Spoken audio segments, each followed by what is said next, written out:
like to talk about boys, and what's happening with boys today, boys and men, Yeah. and girls too, but I think right now it's the highlight. Yeah.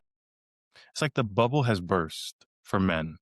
I mean, 'cause, literally, I think men have had I don't wanna say like a silver spoon, but, you kinda look at the 1900s, pretty much all of at least American history and before that, but we take charge, we say what we want, we get what we want, we lead, our wives are subservient to us, our kids listen to us, our workplace is what is this, and everything is this, and you get the white picket fence in the house, and like that's yours, and you're a man, and good for you. It's not this. I don't think it's been that way for a while, Mhm. but it's definitely not that way now. Yeah. And I think that thought, even in its watered down forms, like I've never believed like, my wife should listen and my kids should listen and something is owed to me just for being a man. Um, but I have believed in like the traditional male role. And I don't want to force that on anybody if that's not the game that they want to play. But there isn't exactly a clear spot in society for that right now, unless you are maybe the 1% of men who take that to the extreme, and you end up as the president, you end up as the NBA player, you end up as the multi-million-dollar entrepreneur, or in reverse, you end up as the top 1% spiritual gurus. There's only room for 1% at that bracket. And I think at an earlier period in time, a lot more people could experience some of the status and benefits of that 1%. Mhm. Whereas now there's no space for that. And I think a lot of men in particular have been sold a dream and are being continued to be sold a dream that isn't for them. Yeah. What if you do not have that alpha male thing going on? You're not the top athlete. You're not the business tycoon. You're not, I mean, all those things. I've been thinking about this a lot. And, I noticed, like on Netflix or HBO or whatever, the top movies are all about tough men. And the top movies for women, and we've talked about this before, are all about crime, solving true crimes, right? So on one hand, you have women who are afraid enough of crime that they want to watch documentaries so they understand like what's the psychology? Why do we how does this happen? How can I not be the victim? What did she do wrong when she picked that man or whatever? And then you have on the other hand men who are gun-toting, buff, aggressive, on top of things, and then they'll have like some like moment of humanity where they're doing it for their daughter to save their daughter or something like that. But it's all about aggression and violence. And so where's the room for the kid who is skinny and doesn't get, doesn't present as, hyper masculine? Where is the space? And I think we're finding that the space is online, and the space is very, very sick. Um, and well, I wanna take that back. I don't know that it's intended to it's not purposefully sick, but it becomes that way because it is trying to find let me start that over. I think the space is online, and it is there for people to find belonging. For men who do not fit into that alpha male mold, to find a place where they belong. And so they create a whole world of memes and language and uh, video games that they play. And inevitably, it can turn really negative because it then becomes how women are not, um, why are they not complying? Why are they not just accepting that I'm a man and so they should come and marry me and give me babies and take care of me, even though I'm not exhibiting this kind of, male model kind of perspective? Am I wrong to think that's what's happening? Well, there's a really hard truth in there that the traditional man I think I truly believe, like, it's still what people want, and it's still what women want.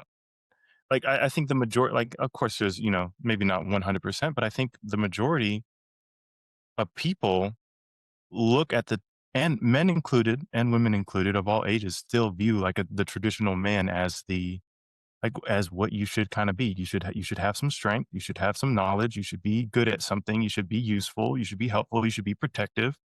I think a version of that gets sold that kind of leads you down the alpha male thing.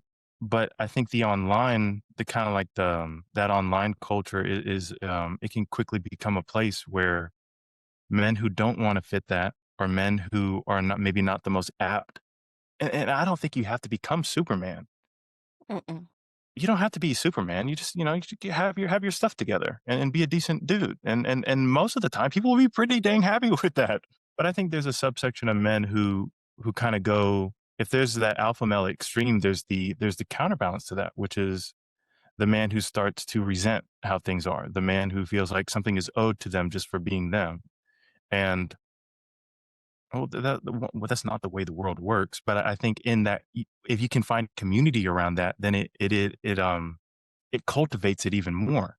Yeah. And it's not helpful for the world, but it is definitely not helpful for the individual. Yeah, I think you're right. I think there's a lot of resentment that comes up from, why is it so hard? I'm not the alpha male, and but they don't. I think there's not enough role modeling around. You can get the girl if you're just like you said. You're a decent guy. You're kind. You do the best you can to support yourself and your family. There are 99% of the men are that way. They are not all buff and you know, out there hunting and doing all that kind of stuff or whatever they think is the alpha male. They're not. I mean, I'm just thinking of every man I know is some version that is if it's alpha, it's like 1 to 10, with 10 being the ultimate man. Most of them are somewhere between the 3 and 7, you know? But they're married, or they have girlfriends, or they have a rich and enjoyable life, and they may be gay, or they may be bi, or whatever, but as long as they feel like they can be themselves, they do great. But they have to be in a situation where they feel like they can explore all of those different, aspects of themselves, and I think we have done men such a disservice by being okay with men being, hyper anti-gay, because, I think there's a lot of fluctuation, and a lot of, if you let people be who they are, there's gonna be a lot more room for people to be different, for men to be different and not have to feel like they have to be the ultimate alpha male. But I think what we're seeing is this, dysfunction coming out in violence. And we shouldn't be surprised that that's what we're seeing. And I don't know if you're keeping up with the latest on the Charlie Kirk stuff, but it's becoming more and more clear that this guy wasn't right. He wasn't left or anything. He was a guy that got involved in this whole online community world, where there's just a lot of memeing and a lot of video game references and things like that. But um, it feels like a place to belong. When I talk to men, or I'm coaching men, the most successful men that I talk to, that I believe are the ones that have a decent relationship with at least a couple of family members. One of their parents may be a sister or brother. They might have a friend or two.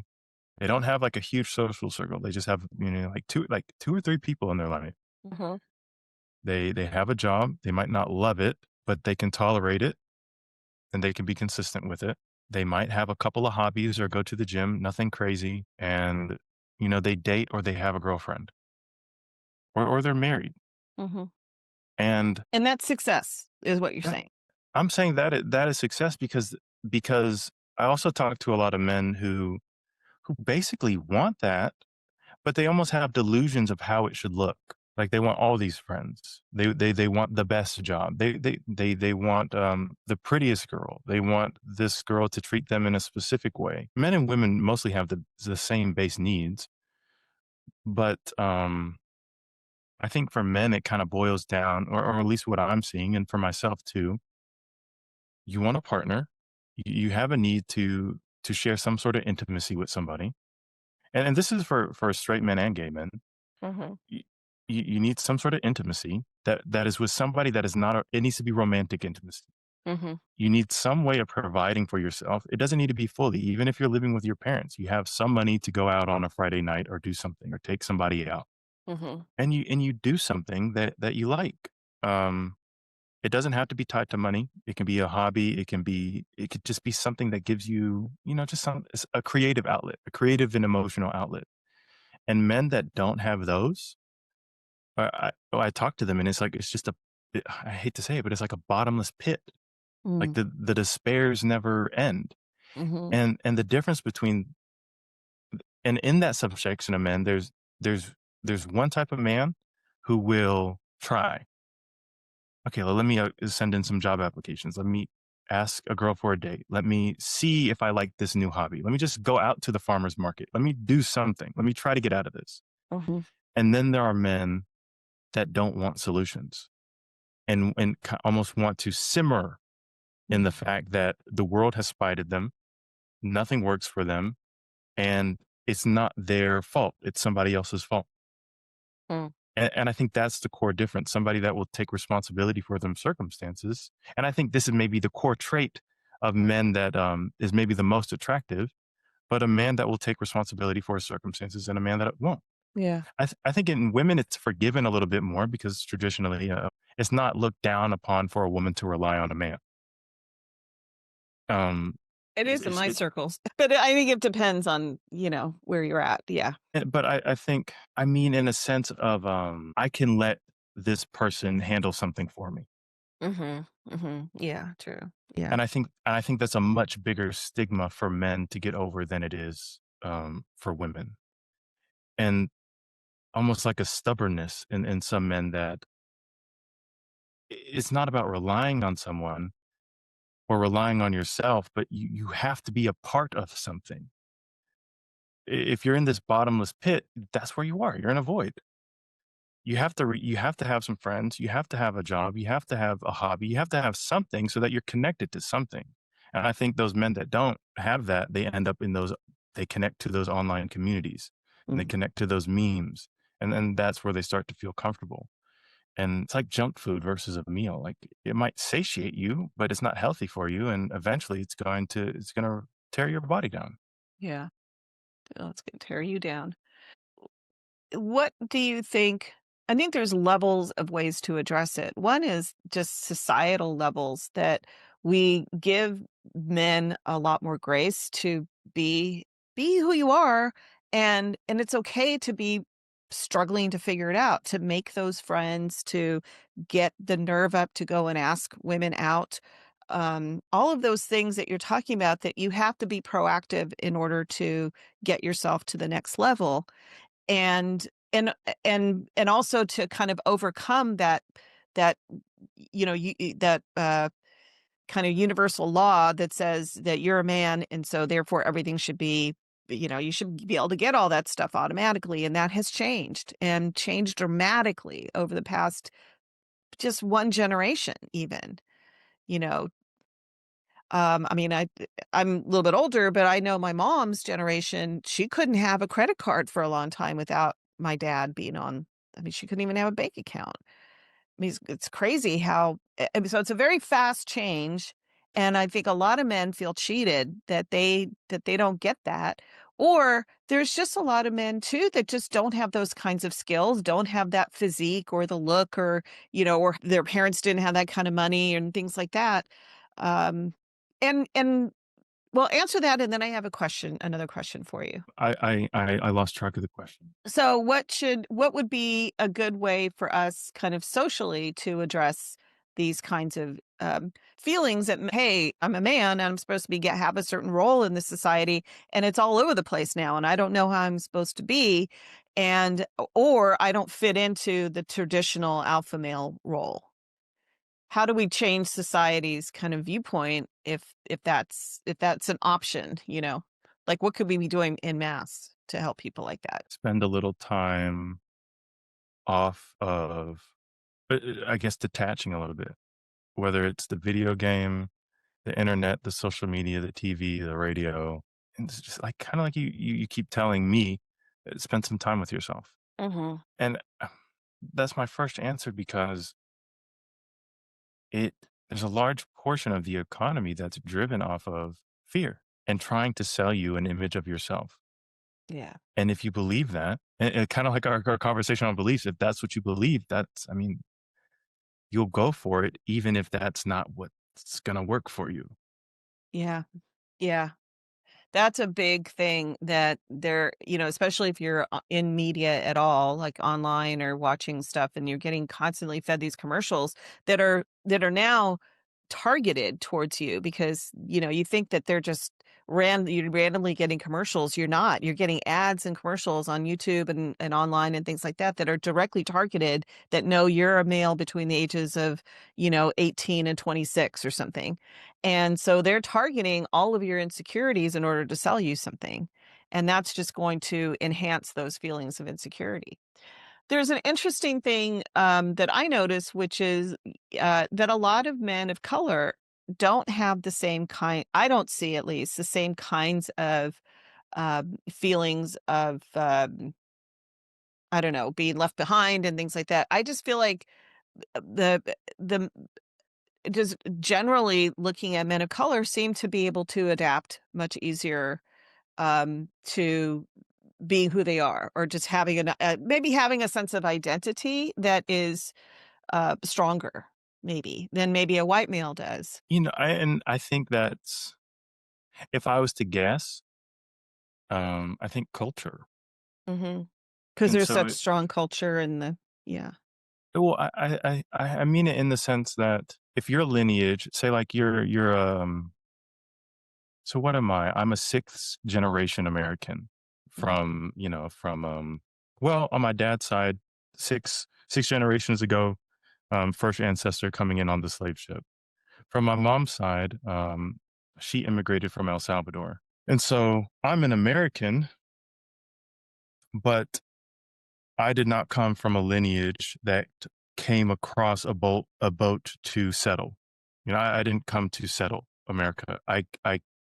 Well, didn't choose, right. yeah, I didn't choose. I had to. My lineage has had to adapt to it, and I Mhm, think at some point in everybody's lineage, there's that story. I think people of color just have the most recent one in America, and it's the most relevant at the moment because because that's America's whole thing. Everybody comes here. Immigrants come here mhm, um, from every country, but I think for the people that are, quote unquote white, and I hate to use this term, but yeah, well, yeah, let's say white from the perspective that your immediate ancestors came to settle America by choice. right, Because even in white, there's not everybody who's white had that same lineage, and I think you right. can even see that in the culture. Yeah, ask Irish white people. They have a different experience than maybe an English white person immigrating here 5 generations ago or whatever. Because if you're going by color, like Russians don't exactly have the same issue.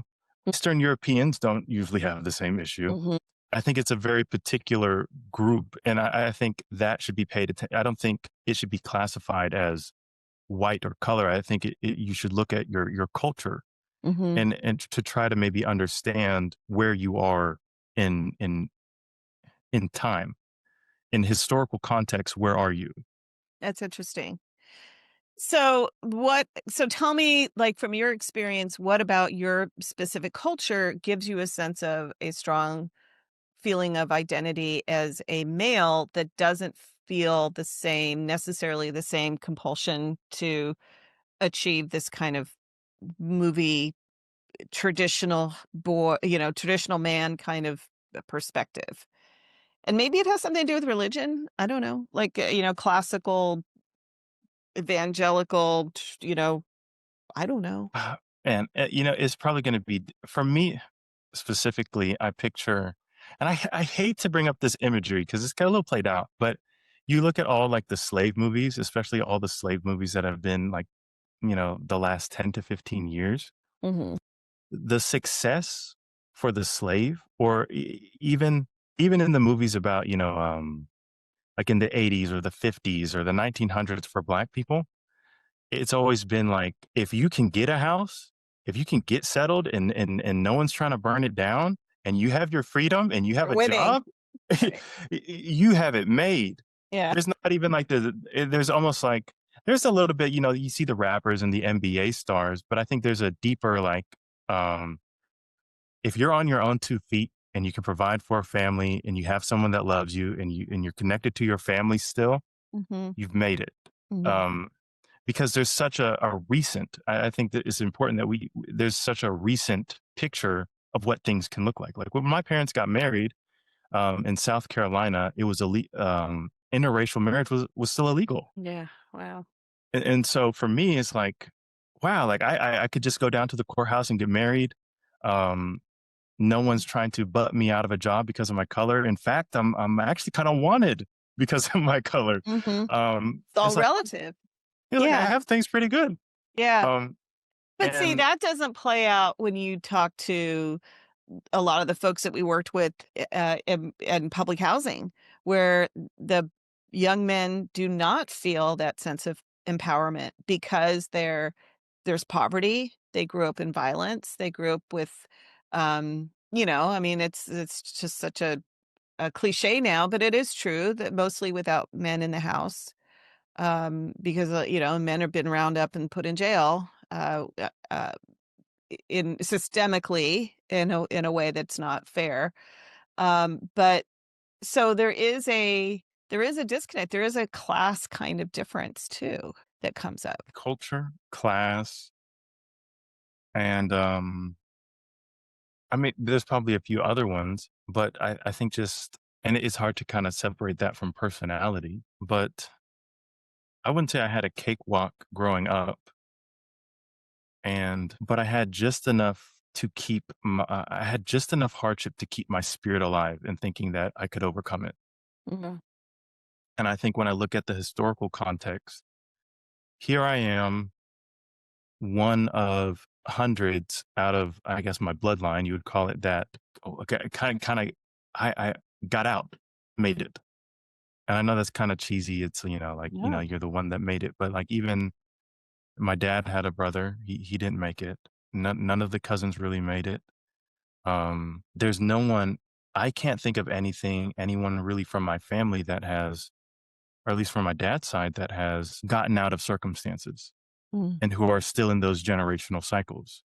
And so, and I think maybe that's why I believe in evolution. I look at the family tree and I look at where I'm at and I'm like, wow, like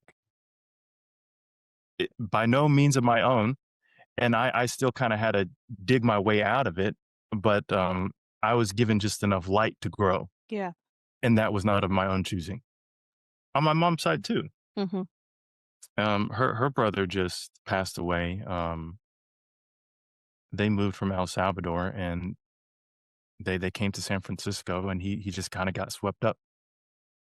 Mm. And The negative stuff. Yeah. But I mean, you're talking about what's interesting is you're talking about two distinct different things.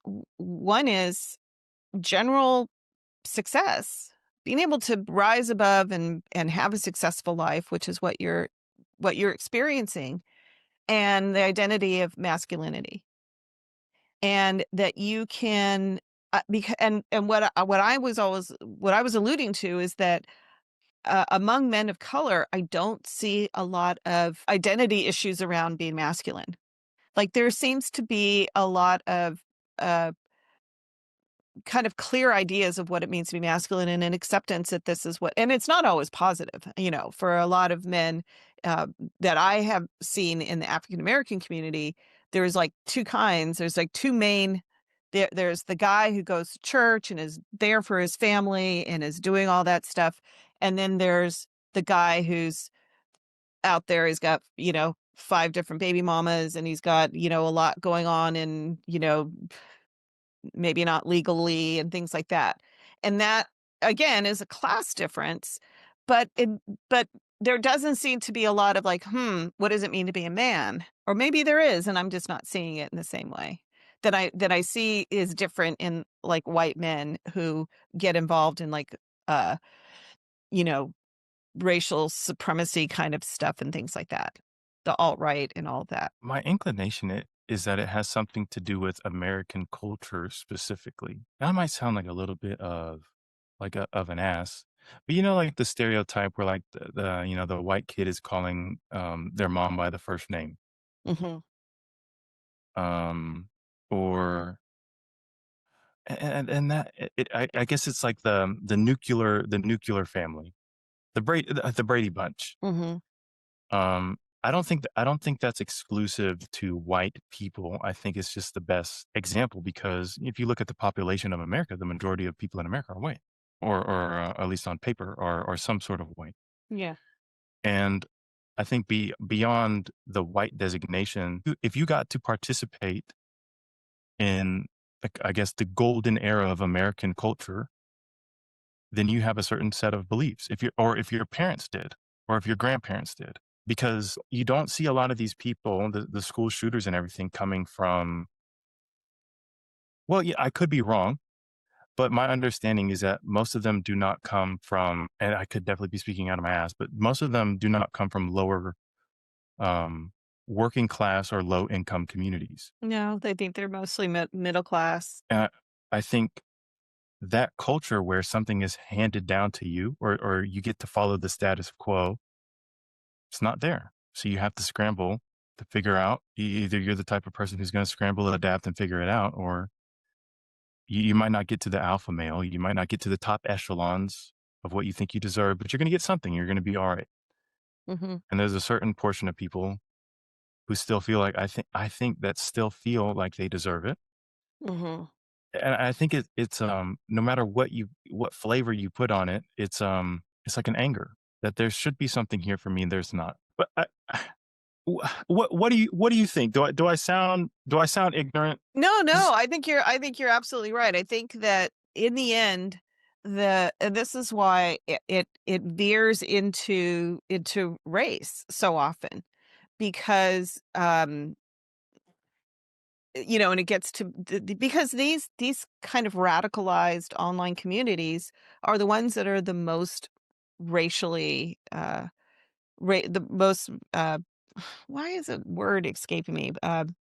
White supremacists. They are white supremacist groups because in the end, when what you have is your race, that's all you have. Like, why am I not ahead? I'm a man, I'm Christian, I'm white, and why am I not getting all the things that were promised to me, right?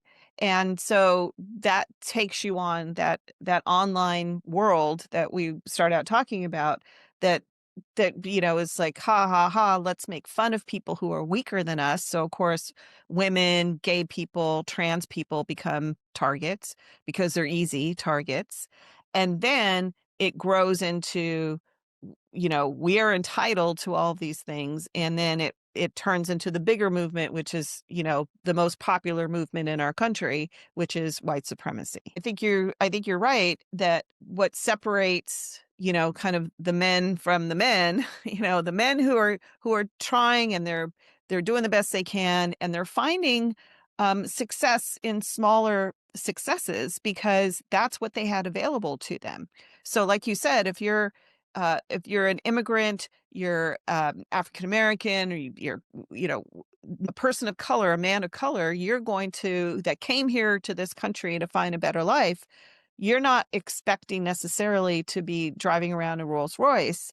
You're expecting, hey, I'm going to have a nice truck, and I'm going to have a good house, and I'm going to be able to, support my family, and I feel good about myself for doing that.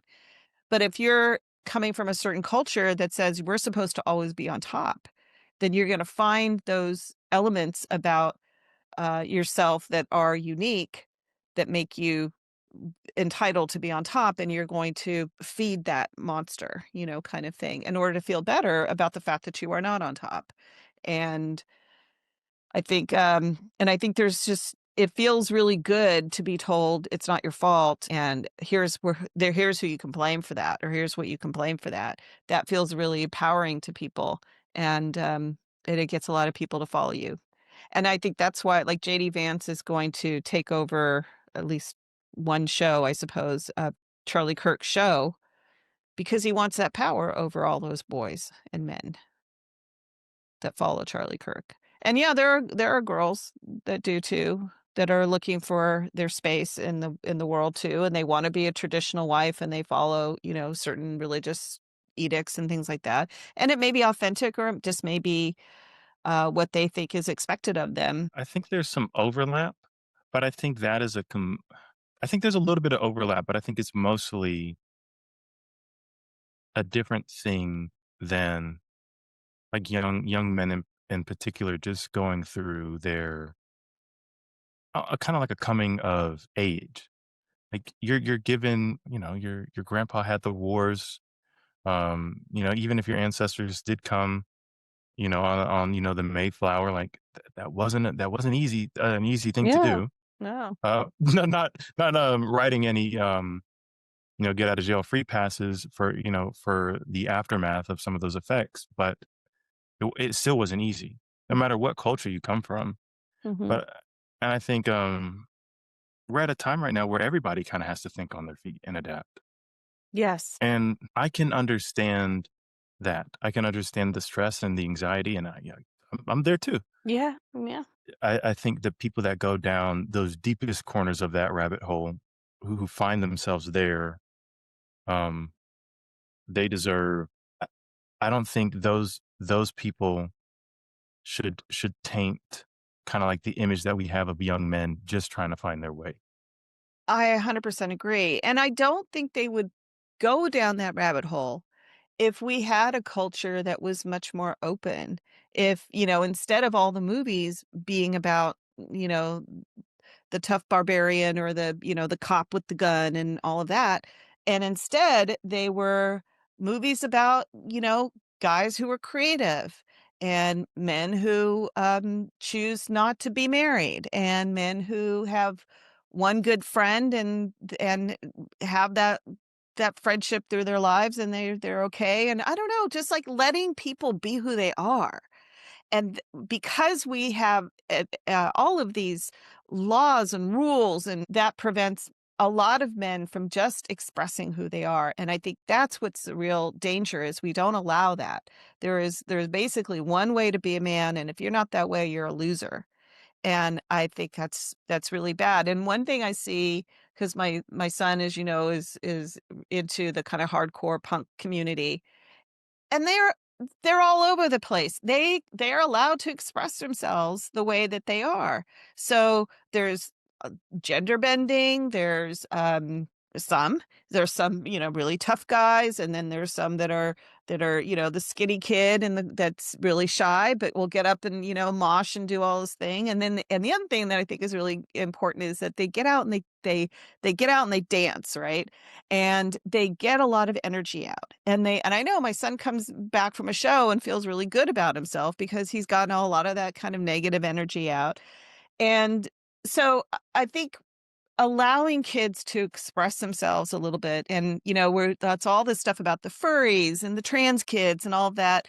And if we allowed kids to explore and not be so afraid of the exploration, we might save some of these kids from going into such a dark route. And the dark route isn't that uh, they flirt around with, like, being a guy being a little bit feminine or whatever. It's a big deal when they pick up a gun and try to shoot somebody, or they hurt themselves. And that's what we should be focusing on. And instead, everybody wants to protect these gender roles, and it's killing us. Literally. It's hurting us. It's hurting them. It's hurting them to not feel like they can fit into society and be loved for who they are. And I feel really sad about that. That there are so many boys who feel, and young men who feel really lost, and that they have no place in our society. And I think that's what they communicate. When you talk to them, or when you hear them talk about their world, their online world, and because you coach a lot of men, that they're so deeply isolated and sad. And that should be the number one thing that we're worried about, is how are they doing, you know? instead of trying to protect our stupid gender roles, which what does that serve? You know, you keep bringing up this. To me, I hear it just as a hard truth. Men who act that way, you almost put yourself in an unlovable place. Mhm. And maybe some of that is like self-perpetuated, or maybe like deep down, maybe you kind of want that to reinforce whatever belief you have. But it's really hard to have, I think, I goodness, the only person or the people I think that can really give you that love and that compassion are your parents. Or when you're a kid, someone that you're able to bond with and to give you that unconditional love, because no one owes you that beyond your parents because they brought you into the world. Mhm. And very, very, very few people have the bandwidth. But so many people don't have that, and it's their parents just aren't the loving type, or their parents divorced, or their parents are just terrible parents, or their parents aren't around or whatever, and so the next tier down, so yeah, you want that one loving person or those 2 people that love you and take care of you and are there for you and accept you who you are, and if you don't get that, you're gonna look for belonging. So if we create an atmosphere where you don't belong in society, but you can find this little corner in the internet that is going to take all of that feeling and amplify it and make you feel worse and worse about yourself, which is why these kids that do the school shootings, what do? They shoot up a bunch of kids, other kids. They get all this anger and rejection feelings out, and then they turn it on themselves because they are nihilistic, because it is a nihilistic act. Doesn't Nothing matters. Nothing's important. Nobody cares, which is really in the end what they're saying. I don't care about these kids because nobody cares about me, right? It's And horrible to feel that way. they want people to feel what they feel. Yes, because And we're all connected, whether we like it or not. We are connected. And if you hurt, I hurt somewhere down the line. you know what? As bad as it sounds, like it it accomplishes the goal, because the people that you actually kill are they're gone. They don't feel it.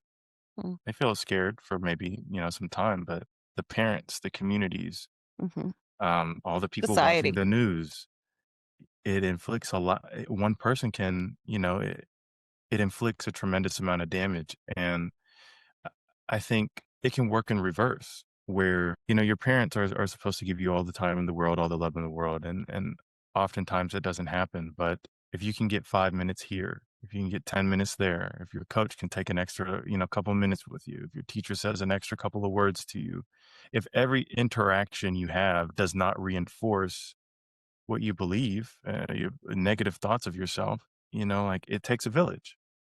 100%. I wish people realize that we are all responsible for all those kids.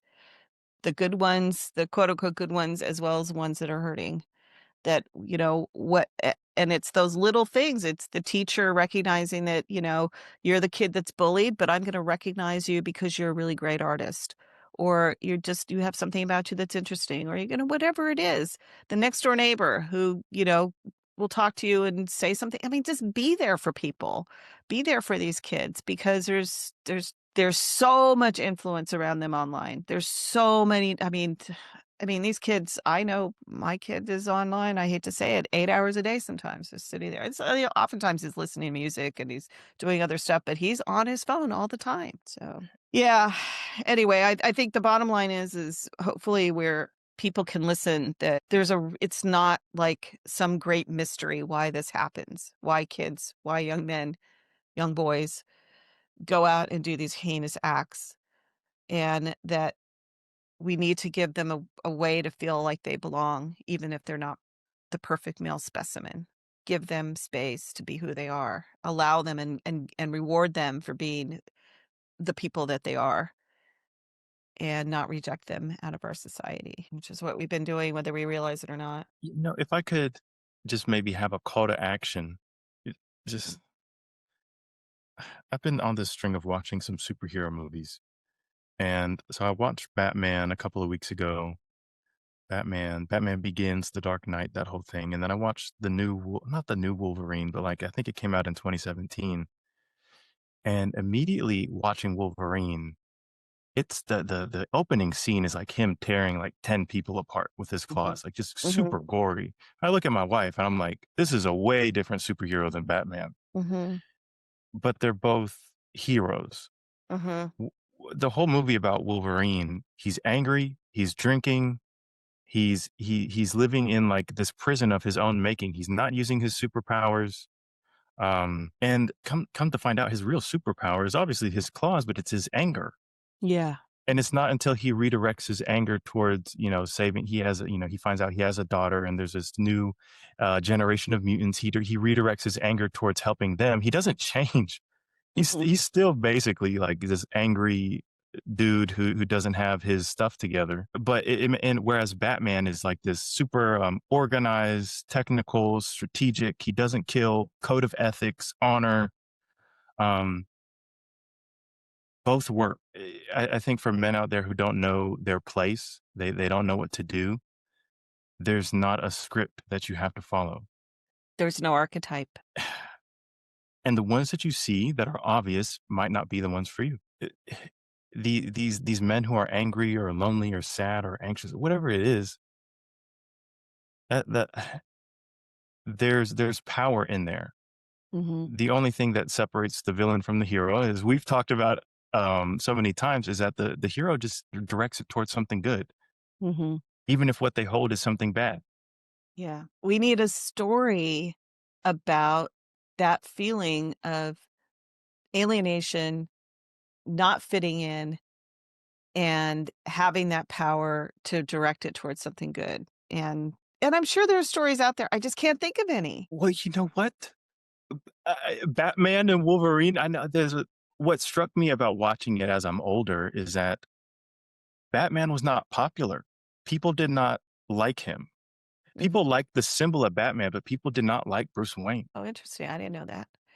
He wasn't liked by high society, which is where he was supposed to be. Mhm. He didn't fit into the police department, and even after he saves the world, the city hates him because he created this story. He kind of self-sacrificed in order to give the city what it needed, but kind of take the blame on him. And I won't get into that, but he didn't really have friends. He was lonely. He was sad. He was depressed. He never got the love of his life. Neither did Wolverine. He basically died a begrudged, angry, middle-aged man. But they lived in a way that they didn't let that tear down other people. And I True. think that was the most powerful thing for me. They didn't have good lives. Nothing really went right for them personally. They just decided to do something decent. Yeah, but you know who's the archetype for the I think the modern young man is the Joker, right?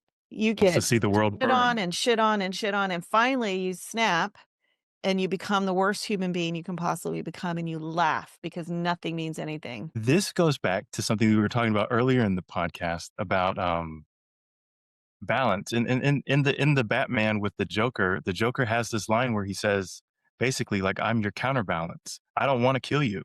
Mhm. He's like I need you. Mhm. Um because you give me a reason to live. Like you're good and I'm bad and we belong together.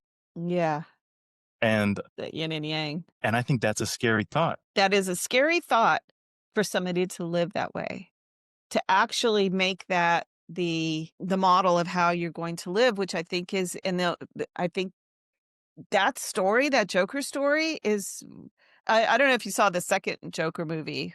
People hated it, but I thought it was very good because it really, really it showed what happens when you just give up and you just say, "Fuck, fuck it. I'm just gonna feed every negative feeling I have." I I don't know if we can have one without the other. I just wish that we could uh, be okay with the stories as a release and a relief, not as a model. You know, like it shouldn't be, they should be allegorical. They should be stories that give us a sense of where, what we're feeling and how we can then deal with those feelings, as opposed to, I feel so stuck in life, so so nihilistic about it that I just don't care anymore. There's actually a video that that I want to share with you really quickly that I think will be good. Why do older generations hate us so much? Is it because of the video game thing? We're sorry. We were born with controllers in our hands. This generation is getting trained for drone warfare. Y'all a bunch of drone baby. We are very scared and confused. I just really hope nobody shoots me at school today. It's really my only hope in life until, I don't know, I graduate from college or something. COVID fucked our education up so bad. Chat GPT, Sigma, the amazing digital circus has some good music, not gonna lie. Skibbity toilet. 6-7, 6-7. I'm playing Beat Saber, Mom. Get the fuck out of my room. Anyway, I'm gonna go goon and watch Live Leak. You wanna hang out after school? If we don't die. So what I thought was really good about that is that he's talking about this whole meme world that kids are living in now. You know, the skibbity toilet and the 6-7 and all that, and your kids are going to be part of that. And and so this is just really interesting before we sign off. So a meme from an anthropological perspective. Do you know what a meme? What the meaning of meme is besides like the online meme, where it came from? Is it like an instantly recognizable story or like a consolidated version? Yeah, that's so from an anthropological, it came. I think it was uh, Richard Dawkins, which is a really famous like biologist and talks about evolution. Anyway, a meme is anything that you can copy. So like a hairstyle that everybody copies, especially if it's funny, but that everybody kind of gets immediately, you know, like, oh, that's funny. That becomes a meme. So all of this stuff that's like the Pepe and all of that, those are all memes. And a lot of kids now, because they spend so much time online, are using memes as shortcuts for and just to make each other laugh. So like that 6-7 thing, like who nobody really understands where it started from, but like 6-7, they say it all the time. And it interrupts the classroom. Everybody laughs immediately. It's secret code for all kinds of things that it means to them. And that is becoming part of like this evolutionary development of how these young people are growing up. Skibbity toilet and you know all of those things. And so what my point is that we are living in this online world and we are shut out as adults from this online world that these kids are in. And I think that's also a component of where we're kind of missing the boat on what's happening. And I think this is playing out with this Charlie Kirk thing because everybody is like, oh, he was an anti-fascist and all that. And when you look at what's actually like what he was wearing and what was on the bullet and all of those things, those all point to him living in this online world. So what I'm trying to say is that there's a world that people are living in who don't feel like they belong in this world, and we are creating the environment where we push them there because we don't accept them. And that's all I wanted to say. I think for that matter, I think we're creating that environment. We're creating another world. I think there's a negative one. There's a positive one. Well, I don't know if I would personally call it positive. I think I'm going to be one of the humans that prefers. Um, I don't want, I don't want to say the real world, like the online world isn't real, but that is a very scary thought to like. That is a real growing way to live in reality and to exist. Yeah, people are marrying their AI bot, so their people are living their whole lives online with like games that they have whole relationships with people where they just know them from their games. I mean, this has all been going on for years. So yeah, something to think about.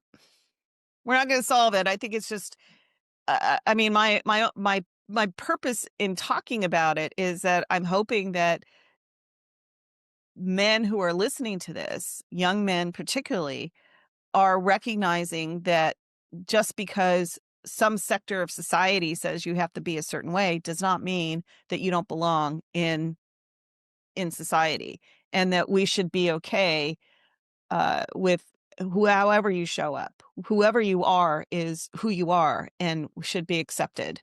Um, you know, in terms of you not being alpha male or not having every girl after you, or being shy, or having ADHD, or maybe being on the spectrum, or whatever it is, not being athletic, um, being really skinny, not having, all of that stuff. Like, you're still valuable. You are a human being. You're unique as you are. And you just have to tell us about your uniqueness. And our responsibility is not to reject you, it's to accept that uniqueness. As long as you're not hurting yourself or any other person, you should be able to be who you are and find a space that isn't a dangerous online white supremacist space. And yeah, I'm sorry to keep going on, but I think you described kind of like the archetypal maternal mode where like you accept and you You nurture. And love it's your like, child. Yeah. and I think that really highlights some of the problems with the lack of male leadership. The paternal role is more to take that kind of the child, or to take whatever is innate or natural with that child, and to give it some structure, Mm-hmm. and to say, okay, maybe not this way, here's where you should go, here's where you should go, the Mm-hmm. guiding, but not fully accepting. Mm. Yeah. Yeah. The guidance is good, though. Guidance is great. If you have a dad that's guiding you, that's a very valuable thing. That maybe you have a teacher or a coach or someone else. But yeah, I mean, that is traditional, that the mom is, I love you, warts and all, or whatever it is. I just love you. And dad saying, I love you, but let me help you to get more successful. Right. And I think there could be some more nuance, because I'm not just, yeah, Yeah. I try to unconditionally love my kids, but I do And I tend give my more kid on the guidance. Yeah. I do tend more on the other side. But I do think when it comes to society, it's not like, I act as a paternal or maternal or whatever sort of figure towards this person, but maybe trying to take a second to see, what somebody needs. And maybe they need that acceptance or that unconditional love at that moment. Or maybe they're confused and And they you need need to tell, guidance. they need some guidance. They need to be told, like, hey, here's something that could work a little bit better for you. Yeah. Yeah. I mean, how many men just need some help getting to, be comfortable with dating? It's very hard. I mean, I think if I would be terrified if I was a young man to have to go up and ask people out. I just would never feel comfortable with doing that. And they need guidance. But what I've seen what happens online, that guidance, how to get a girl, is horrendous stuff. We fail young boys, young men all the time.